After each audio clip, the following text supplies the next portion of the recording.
Omar Little and Avon Barksdale barely speak to each other in The Wire. They spend much of the first season trying to kill each other. They alter the course of each other's lives. And by the time Stringer Bell dies, they have reached a strange understanding without ever sitting down to explain it. Omar thinks Avon is a genuine king of the street. The title carries respect, danger, and a responsibility that Avon sometimes fails to meet.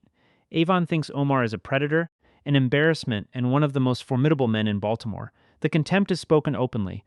The respect has to be found in the decisions Avon makes whenever Omar forces him to choose between money, safety, and his name. Their relationship begins with a robbery. Brandon and John Bailey walk into the pit and take a Barksdale stash. Omar has done this before. He studies the operation, waits for the right moment, and attacks the part of the organization that cannot call the police. Drug dealers keep cash and product in rooms guarded by young men who are expected to defend it.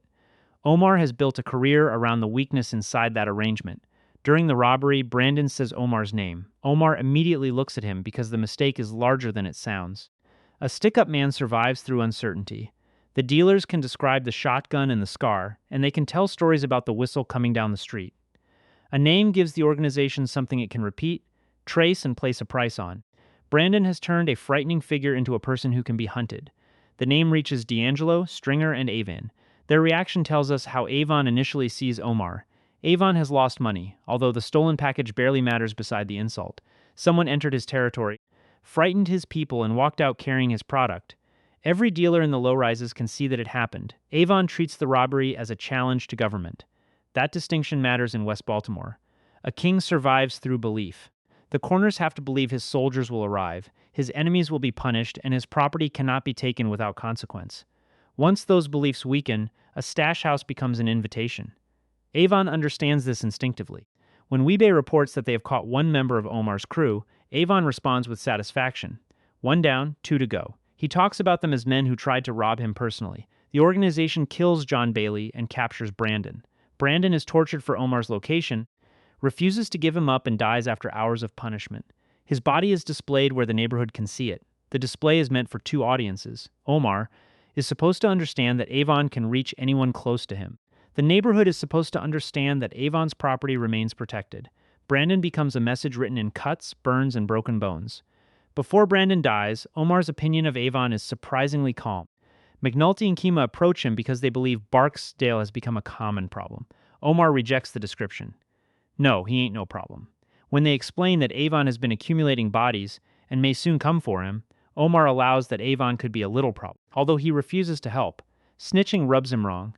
The game, as Omar understands it, has rules. This exchange gives us the cleanest view of Omar before grief takes control. He recognizes Avon's reach and refuses to act frightened by it. Avon runs an organization. Omar lives outside every organization. He has no corners to defend, employees to pay, or office where he can be found. The Barksdale crew can search Baltimore, and Omar can disappear into the same neighborhoods that Avon claims to control. Omar even explains the protection carried by his name. Anyone going to come after Omar, they know Omar's coming after him. He sees Avon as a dangerous opponent inside the game. Robbing the stash creates an answer. Omar accepts that answer in principle because his entire life depends on dealers accepting the risk of being robbed and stick-up crews accepting the risk of retaliation. He has chosen a violent profession and created a code that allows him to live with the choice. Brandon's body changes the category of the conflict. The killing itself belongs to the game. The torture and public display feel excessive to Omar because Avon's organization uses love as an instrument. Brandon is punished for refusing to betray him. The body says Avon can take something private and turn it into advertising. McNulty understands the opening. He tells Omar that Avon had reasons. Omar stole from him, and Avon wanted information. Brandon still had heart. Omar listens and agrees to help the police. This is one of the first times Omar's code bends under pressure. A few scenes earlier, cooperation offended him. After Brandon, he gives the police names, explains the Barksdale structure, and agrees to identify Bird for the murder of William Gant. His claim to have witnessed the killing appears suddenly when the detectives say they need an eyewitness. Revenge makes the boundary flexible. Omar's judgment of Avon becomes clear through that choice. He considers Avon responsible for something beyond an ordinary street response. The police become another weapon available to him. He can attack the organization with a shotgun, and he can place one of its soldiers in a courtroom. Both actions now belong to the debt. That debt never causes Omar to dismiss Avon as weak or fraudulent. His most famous line proves the opposite. Omar ambushes Stinkum and Wee-Bey in the Edmondson Gully. He kills Stinkum, wounds Weebay, and lets the message travel upward. You come at the king, you best not miss. The king is Avon. Omar has every reason to insult him. He could describe Avon as a coward hiding behind soldiers or a businessman protected by boys. He gives him the highest title available in their world. Avon controls the territory, commands the army, and carries a name that changes the behavior of everyone around it. Respect inside the wire rarely looks warm. It often appears as preparation. Omar brings more care to an enemy he considers serious. He studies Avon's communication system, acquires Weebay's pager code from Proposition Joe, and follows the signal to Orlando's. He pages Avon from outside and waits for him to step into the open. Avon is seconds away from dying. Weebay realizes what is happening, sends an emergency warning, and comes out shooting. Omar is hit in the shoulder and escapes. Avon survives because his organization works at the final possible moment. The attempt reveals how Omar understands power. He never tries to conquer the Barksdale territory. Running towers would trap him inside the same structure he exploits. He wants access to the man whose name holds the structure together. Once Avon walks outside, the king has a body like everyone else. Omar respects the crown and refuses to be impressed by the distance it creates. His view of Avon also differs sharply from the hatred he later develops for Marlowe Stanfield. Omar tries to strip Marlowe's name from him. He robs Marlowe, burns his money, walks the streets calling him out, and tells everyone that Marlowe is hiding. The campaign attacks Marlowe's claim to authority because Omar sees a ruler who kills without restraint and avoids the personal consequences of his reputation. Avon already possesses the street legitimacy Marlowe is trying to establish. He came up in West Baltimore, fought for his territory, and remains visible enough to attend the basketball game, visit the pit, and speak directly to soldiers. Omar attacks a king whose title he accepts. With Marlowe, he attacks the title itself. That difference gives Avon a limited form of respect in Omar's eyes. Omar understands a man who cares about territory, family, reputation, and the rules of the street. He can predict Avon through those values. Avon will answer an insult. He will protect his name. He will honor certain customs because failing to honor them weakens the identity he has spent his life building. The problem is that Avon's code serves his power first. William Gant is killed for testifying. Brandon is tortured and displayed. The people standing below Avon are expected to accept consequences he rarely faces himself. Omar sees the contradiction because his own code is personal.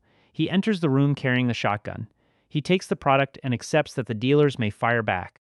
His rules give him a flattering account of himself, although they also require him to place his own body near the danger. Avon directs violence through layers. This comes with being a boss, and Omar still judges him for what those layers allow.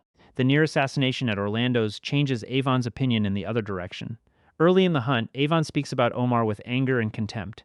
His language is filled with homophobic slurs. He places a bounty on Omar and anyone standing beside him. The sexuality appears to offend the masculine order through which Avon understands the street. A gay man has entered his territory, taken his product, and embarrassed armed soldiers. Every day Omar remains alive makes the insult more visible. Stringer proposes patience. He wants to announce a truce, wait for Omar to relax and kill him when he becomes reachable. Avon rejects the delay because people will see Omar walking in the sunshine like it ain't no thing to take my shit. That line exposes the center of Avon's fear. Omar can damage the Barksdale organization without taking much money. His continued existence tells a story. The story says Avon's people can be robbed, his bounty can be survived, and his best soldiers can be attacked. Avon makes enormous profits every day. He is willing to spend money, manpower, and attention on one man because Omar is reducing the value of the name above the package. Stringer sees a security problem. Avon sees a public verdict. Avon's reaction contains anger, prejudice, and recognition. He understands that Omar has created a rival kind of authority. Children call Omar's name before he appears. Dealers abandon corners when they hear the whistle.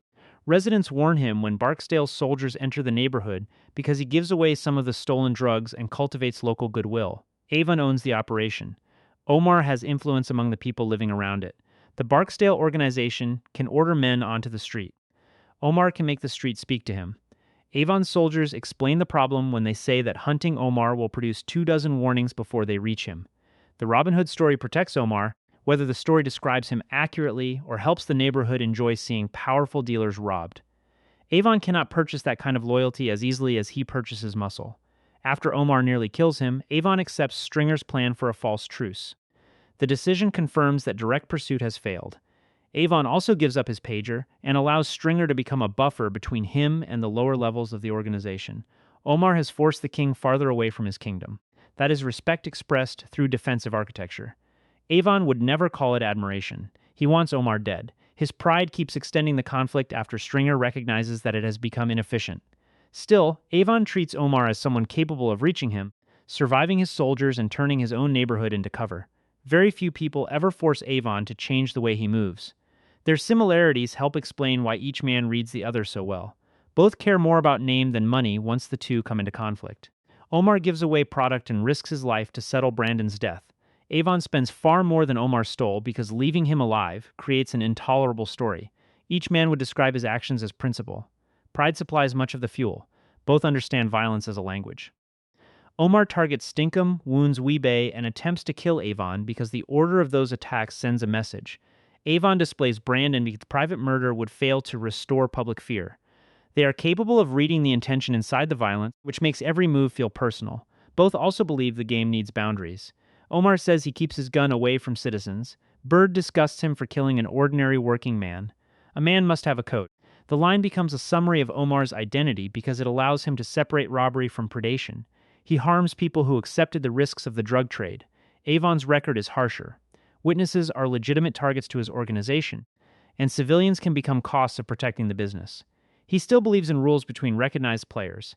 Territory can be fought over. Truces mean something. Sunday morning remains protected. A man's word carries value beyond a single transaction. Season 3 gives the strongest evidence of how Avon regards Omar. Gerard and Sapper see Omar leaving church with his grandmother and open fire.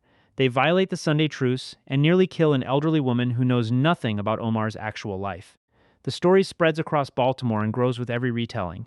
Avon is furious. He tells them they are trifling with Avon Barksdale's reputation. He frames the rebuke around his own name because that is how Avon processes responsibility. The men acted under his organization, so the violation belongs to him. Other crews will judge whether a Barksdale order still respects the customs that keep street violence from entering every hour and every relationship. Omar is the enemy. The Sunday truce still covers him. This scene offers the clearest version of respect Avon can give while war continues. Omar remains entitled to the protection of a shared rule. Avon disciplines his own people for violating it because a king who ignores the rules loses the moral authority he uses to command other men. The concern also protects Avon's interests. Every code in The Wire carries a practical use. Sunday morning gives everyone a few hours when mothers, grandmothers, and children can move safely. Preserving it reduces chaos and keeps public outrage from landing on the organization. Avon's anger can be sincere and self-serving at once. Omar would understand that mixture. His own code protects innocent people and protects the image he has of himself. He can rob dealers for a living and still believe he stands above men who kill civilians.